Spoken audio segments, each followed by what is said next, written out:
Adlaw nga Domingo karon mga kaigsuunan, petsa 23 sa bulan sa Abril tuig 2023. Karon ang ikatulo nga Domingo sulod sa Pasko sa pagkabanhaw. Ang pagbasa kinutlo gikan sa Ebanghelyo sumala ni San Lucas Kapitulo 24, versikulo 13 ngadto sa 35.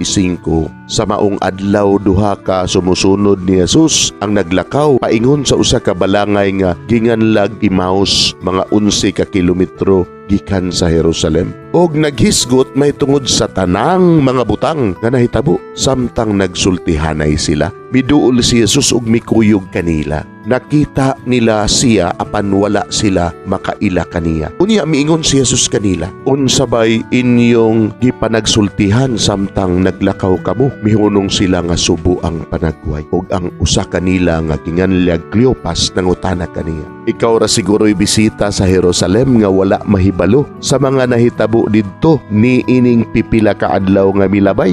Unsang hitabuang? Nangutana siya. Ang nahitabo kang Jesus nga Nazaretnon, nitubag sila. Usa siya ka propeta nga gamhanan sa pulong ug sa buhat atubangan sa Dios ug sa tanang mga tao. Ang mga kadagkuan sa mga pari ug ang mga pangulo mitugyan kaniya aron silutan siya sa kamatayon ug gilansang nila siya sa krus. Naglaom unta kadto kami nga siya mao ang muluwa sa Israel. Labot pa niini, ikatulong adlaw na karon sukad kini nahitabo og pipila sa mga babaye nga among mga kauban nakapakurat kanamo. Nangadlahon sila pag-adto sa lubnganan apan wala nila hikaplagi didto ang iyang lawas og namalik sila og nanugilon nga nakakita kuno silag panan-aon diin may mga anghel nga misulti kanila nga buhi siya. Og pipila sa among mga kauban nangadto sa lubnganan og nakaplagan nila kini sumala gayod sa gisugilon sa mga babae apan wala sila makakita kaniya. Unya miingon si Jesus kanila, pagkabuang gayod ninyo, pagkadugay ninyong mutuo sa tanang gisulti sa mga propeta. Dili ba kinahanglan man nga mag-antos ang Mesiyas niining mga butanga og unya mosulod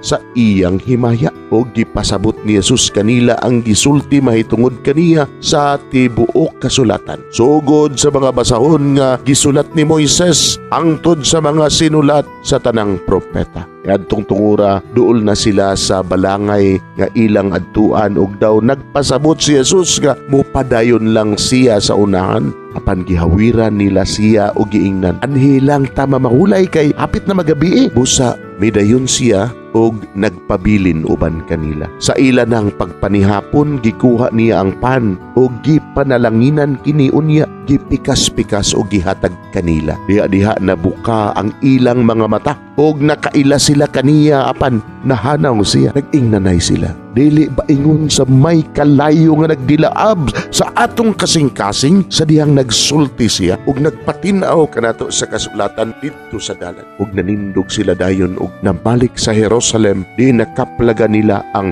11 katinunan ug ang uban pa nga nagkatigob nga nag-ingon, tinuod gayud nga nabanhaw ang Ginoo. Nagpakita siya kang Simon. Unya gisaysay sa duha ka tawo ang nahitabo didto sa dalan ug ang pagkaila nila sa Ginoo sa iyang pagpikas-pikas sa pan. Nga igsuon ang Ebanghelyo sa Ginoo. Daygon ikaw o Kristo.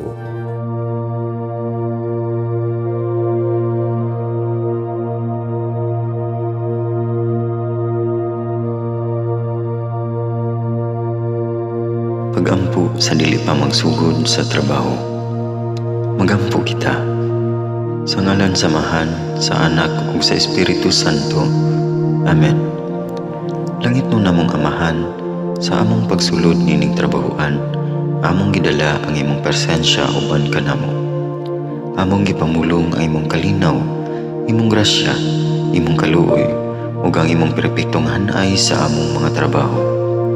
Among ipadayag ang imong gahom labaw sa tanan diha sa mga butang nga among mahimo, masulti, mahuna-unaan ug mahukman sulod nining adlaw.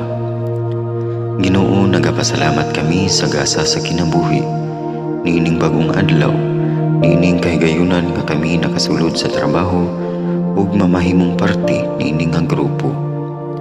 Salamat sa mga gasa nga imong gitugyan kanamo. Hamong gamiton kini diha sa pagimaya kanimo. Hatagi kami sa kusog ug kadasig sa pagbuhat sa among mga trabaho. Panalangini ang among mga proyekto, mga ideya ug kusog. Aron sa ingon, bisan sa pinakagamay namong mga kalampusan, magahatag kini sa imong himaya.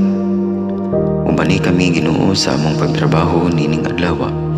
Puna kini nga lugar sa inspirasyon ug kusog. Tabangi kami nga magtrabaho isip usa ka grupo nga mapakita sa usag-usa ang kamaayo. Himuha kami nga maayo nga makabot namo ang mga butang nga kinahanglan namong buhaton. Himuha kini nga lugar nga puno sa kalipay ug panagihigalaay. Ug kamugaway ug kalinaw ang mapatigbabaw niining dapita. Ginoo, kung kami ana sa kalibog, giyahi kami. Kung kami muwadaan sa kadasig ug paglaom, dasiga kami. Himua nga ang trabaho nga among gihimo ug ang paagi sa among paghimo niini makahatag unta kini og hugot nga pagtuo, kalipay ug pahiyom sa tanan nga among mahimamat karong adlaw. Panalangini ang among mga pamilya, among Pinoy-anan, among nasod. Himua nga magmatinud-anon kami sa pagtagad ug pag-amuma sa kalikupan ug sa tanang may kinabuhi diha sa pagbuhat kanamo sa pagkabot sa imong pangandoy alang sa hustisya ug kagawasan. O Ginoo, sa among pagbiya nining lugara, tagay kami sa imong panalangin ug kaluoy sa among pagbiyahe. Panalangini ang among mga pamilya ug Pinoy-anan nga naunta sa mayong kahimtang sama sa among pagbiya kanila. Ginoo, salamat sa tanang butang nga imong nabuhat, sa tanang butang nga imong gibuhat ug sa tanang butang nga imong buhaton pa.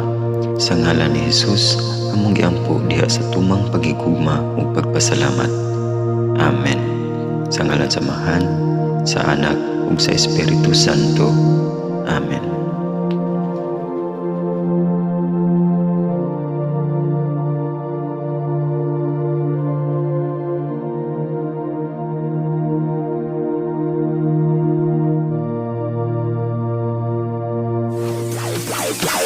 Live.